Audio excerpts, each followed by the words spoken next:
Թվեր, փաստեր եւ ֆինանսներ ամփոփում ենք շաբաթը Bank News-ի հետ։ Էկոնոմիկայի նախարարության 2024 թվականի տվյալներով Հայաստանում խաղողի գինու շուկայում տեղական արտադրանքի մասնաբաժինը կազմում է 73%։ Հայկականին հաջորդում են ֆրանսիական եւ իտալական գինիները, համապատասխանաբար 14 եւ 7% մասնաբաժնով։ Հայաստանյան բանկային կազմակերպությունները 2025-ի սեպտեմբերի դրությամբ 403.4 միլիարդի վարկեր են տրամադրել։ 2024-ի համադրելի ցուցանիշի համեմատ վարկերի ծավալն աճել է 63430 միլիոն դրամով կամ 18.3%-ով։ ԵՏՄ եւ Հարավային Կովկասի մյուս երկրների համեմատությամբ Հայաստանում հաստատվել է պարտ ԽՆԱ ցուցանիշի առավելագույն մակարդակը 53%։ Ադրբեջանում այս ցուցանիշը 22% է, Վրաստանում 34%, Ռուսաստանում 23%, Թուրքիայում 24%, Իրանում 36%։ Առողջության համապարփակ ապահովագրությունը Հայաստան մուտք կգործի 2026-ից։ Քաղաքացիների մի մասի փոխարեն, օրինակ 65 տարեկանից բարձր անձանց, պետությունը կվճարի ապահովագրավճարները։ 200.000 դրամից բարձր աշխատավարձ ստացողները պետք է ամսական 10.800 դրամ վճարեն առողջության ապահովագրության համար։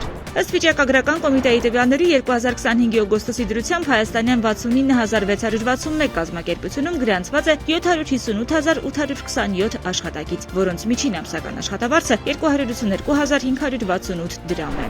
Եվ վերջում վերլուծելով 2025 թվականի 11-11 Սևուրփաթյան զեղչերի ժամանակահատվածի տվյալները եւ համեմատելով դրանք նախորդ տարվա նույն օրերի հետ, արձանագրվել է արտահանման շշտակի աճ։ Նոյեմբեր 11-յան զեղչերի ընթացքում հայկական բիզնեսները Wildberries հարթակի միջոցով արտահանել են 194% ավելի ապրանք։